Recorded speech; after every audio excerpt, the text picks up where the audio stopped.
Good morning दोस्तों। जैसे मैं आपको बोला था इसके पहले कि मैं दूसरे पार्ट में आपको लिस्ट बिल्डिंग कैसे बनाया जाए इसका फॉर्मेट बताऊंगा। जिस व्यक्ति को आप सुन रहे हैं उसका पूरा नाम अक्षय कुमार सपाटे है।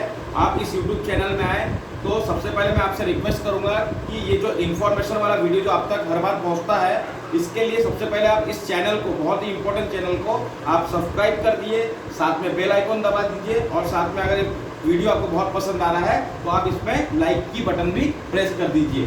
तो अगर हम लोग सेकंड पार्ट में अगर इसको आप समझने के लिए आएंगे तो फर्स्ट पार्ट को मैं थोड़ा सा बताता हूँ आपको कि फर्स्ट पार्ट में हम लोग समझे थे कि जो लिस्ट बिल्डिंग हमारे लिए कितना इंपॉर्टेंट है, और अगर हम लोग लिस्ट बिल्डिंग बना रहे हैं तो लिस्ट बिल्डिंग में कॉन्टेक्स्ट हमारे पास में आएंगे कहाँ से। जैसे मैंने आपको बताया था, कॉन्टेक्स्ट के लिए आपके पास में खुद फोन बुक की डायरी है, ठीक है, फोन कॉन्टेक्ट की लिस्ट है। इसके अलावा आपके पास में सोशल मीडिया का आज के डेट में बहुत बड़ा प्लेटफॉर्म है। आज के डेट में आप इंस्टाग्राम से भी नंबर निकाल सकते हैं। तो ये एक सोर्स है जहां से आप अपने कॉन्टेक्ट्स को निकाल के एक लिस्ट बिल्डिंग में इन सारे लोगों का नाम नंबर लिख सकते हैं। वही मैंने बताया था कि अगर आप ये लिस्ट बिल्डिंग बनाएंगे तो इस लिस्ट बिल्डिंग से कितने सारे फायदे होने वाले हैं। मैंने जिस तरह से लास्ट टाइम में बताया था कि एक जो वजह है जिस वजह से लोग डायरेक्ट सेलिंग इंडस्ट्री में फेल होते हैं, उसका एक प्रमुख कारण जो बन के आता है लिस्ट बिल्डिंग का नहीं होना। कहा गया है जिसका लिस्ट बिल्डिंग जितना छोटा होगा उसका सक्सेस उतना छोटा होगा, जिसका लिस्ट बिल्डिंग जितना बड़ा होगा उसका लिस्ट बिल्डिंग उतना ही और उसका सक्सेस भी उतना ही बड़ा होगा। तो सिंपल फॉर्मूला है, लिस्ट बड़ी सक्सेस बड़ी, लिस्ट छोटी सक्सेस छोटी। तो कहने का मतलब है मैंने ऑलरेडी यहाँ पर एक फॉर्मेट बना के रखा हूँ। अगर आप इस वीडियो को देख रहे हैं तो इस वीडियो को अंत तक देखें। अगर आपके पास में पेन एंड डायरी होगा तो आप हर चीज को नोटिस कर लीजिए, या फिर इस वीडियो को रोक रोक के पॉज कर करके भी आप इसको देख सकते हैं। तो सबसे पहले आप लिस्ट बिल्डिंग को अगर बनाएंगे तो एक पूरा 2 पेज का आपको, या फिर अगर आपका कॉपी बड़ा है तो दोनों ही फ्रंट आपको लगेंगे। तो सबसे पहले आपको जो स्टेप है, आपको यहाँ पर सीरियल नंबर से स्टार्ट करना है। उसके बाद में आपको जिन लोगों को ये प्रेजेंटेशन देना चाहते हैं उसका नाम आपको लिख लेना है। उसके बाद में एक तीसरा कॉलम यहाँ पर है, वो है एड्रेस, आपका पता। चौथा चीज जो है यहाँ पर उस व्यक्ति का कॉन्टैक्ट नंबर, जिस कॉन्टैक्ट से आप उस व्यक्ति तक पहुंच सकते हैं। चौथा हमको यहाँ पर जरूरत है सर्कल। मैं एक एक चीज के बारे में थोड़ा थोड़ा 2-2 मिनट बोलना भी चाहूंगा।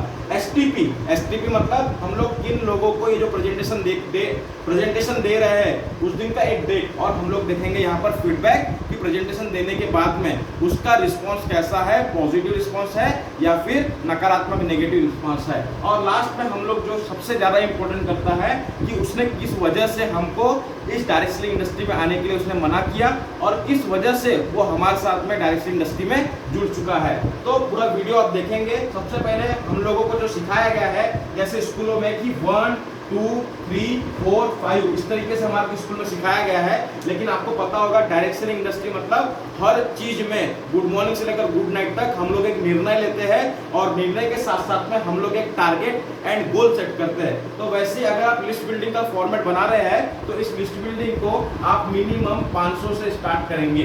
500 से जब आप स्टार्ट करेंगे तो उसके बाद में जो क्रमांक आएगा वो 501 ना आते हुए 499 आएगा, 498 आएगा, 497 आएगा। तो इससे क्या होगा कि आपकी लिस्ट धीरे धीरे करके कम होगी और आपको 1 तक या 0 तक जाने का एक टारगेट मिल चुका होगा।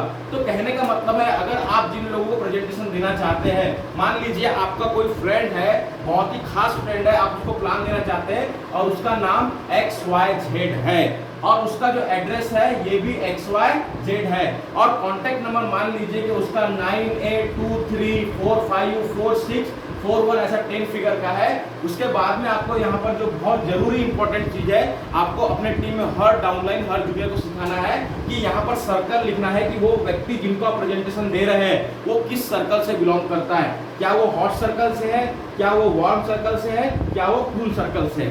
ये हॉट, वार्म और एक कूल क्या होता है, वो जो लोग आपके साथ में जो सगे संबंधित है, जिनके साथ में आपका ब्लड रिलेशन है, जिनके साथ में आपका हर दिन रोज उठना बैठना होता है, वो आपके आएंगे हॉट सर्कल में। उसी तरीके से वार्म सर्कल में जिनके साथ में आपका मिलना बहुत कम होता है या बहुत ज्यादा मिलना उतना नहीं हो पा रहा है, तो वो लोग आएंगे आपके वार्म सर्कल में, कभी मिलते हैं कभी नहीं मिलते। उसी तरीके से कूल सर्कल जिनको आप दूर से जानते हैं, दूर के रिश्तेदार, दूर का दोस्त, दूर के लोग, तो वो दूर के लोग आपके आएंगे कूल सर्कल में। तो आपको डिसाइड करना पड़ेगा कि जिन दोस्त का मैंने नाम, नंबर और पता लिखा हूँ ये कौन से सर्कल का है। मैं उदाहरण के मान लेता हूँ ये आपके हॉट सर्कल का है। तो यहाँ तक आपको लिस्ट बिल्डिंग में लेके जाना है। लेकिन यहाँ पर जो 3-4 कॉलम और मैंने बनाया हूँ, इसमें हमको क्या चीज समझने की जरूरत है। जिस दिन आपके पास में जो भी प्रेजेंटेशन है, जिस भी कंपनी में आप काम कर रहे हैं, वो इनवाइट डेट किस दिन आपने उसको निमंत्रण दिया है कि मेरे पास में एक प्रेजेंटेशन है या लाइफ चेंजिंग एक प्लान है एक कंपनी को लेकर, तो आपको उसका एक डेट लिखना पड़ेगा। मान लीजिए आज का जो डेट है वो है 9 सितंबर 2020। तो आज का डेट आपने लिख लिए। जिस दिन आपने उसको प्रेजेंटेशन दिए है, आपके कंपनी का प्लान सिस्टम, पे आउट सिस्टम समझाया है, उस दिन का आपको डेट लिखना पड़ेगा। मान लेता हूं कि ये जो डेट है ये 10 सितंबर 2020 का है। उसी प्रकार फीडबैक, जब आपने उसको इनवाइट दे दिया है, आपने उसको एसटीपी दे दिया है, तो नेक्स्ट डे जाकर आपने उसका क्या फॉलोअप लिया है। तो फॉलोअप का नया वर्ड मैंने अभी यूज किया हूं, उसका नाम है फीडबैक, क्योंकि हमको नए नए शब्दों को सामने लेकर आना पड़ेगा। वो पुराने स्टाइल के वर्ड्स, वो पुराने स्टाइल का फॉर्मेट अब चलने वाला नहीं है। ये थोड़ा सा बदला हुआ लिस्ट बिल्डिंग है एज कम्पेयर टू अगर आप किसी और कंपनी का लिस्ट बिल्डिंग देखने के लिए जाएंगे। तो फीडबैक मतलब मान लीजिए कि आपने किसी व्यक्ति को 9 तारीख को निमंत्रण दिया है, 10 तारीख को प्रेजेंटेशन सुनाया है और 11 तारीख का उसका फीडबैक लिया है। ये आपको लिखना जरूरी है।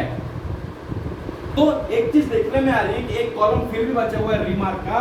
आपको इस व्यक्ति ने आपको यस बोला है या नो बोला है, इसको लेकर भी आपको क्लैरिफिकेशन ले लेना है कि किस वजह से उसने हमारे साथ में हाथ मिलाया है और किस वजह से उसने हमारे साथ में हाथ नहीं मिलाया है। ये एक पर्टिकुलर रीजन को लेकर भी आपको ये लिस्ट बिल्डिंग को डेवलप करना है। जितना बड़ा लिस्ट आपका बनेगा उतना ही बड़ा आपका सक्सेस होगा। मैं बार बार बोल रहा हूँ। इस वीडियो को आपने देखा है, ये पार्ट 2 का यही एक अंत है। इस वीडियो को पूरा देखने के लिए बहुत बहुत आपका थैंक यू। हम फिर से जितना भी इंफॉर्मेशन वाला वीडियो आप तक आएगा, मुझे लगेगा आपको देना चाहिए, तो आप इसको देखिए। लेकिन सबसे वापस से रिक्वेस्ट है कि आप इसको लाइक, शेयर एंड सब्सक्राइब जरूर करें। Thank you so much.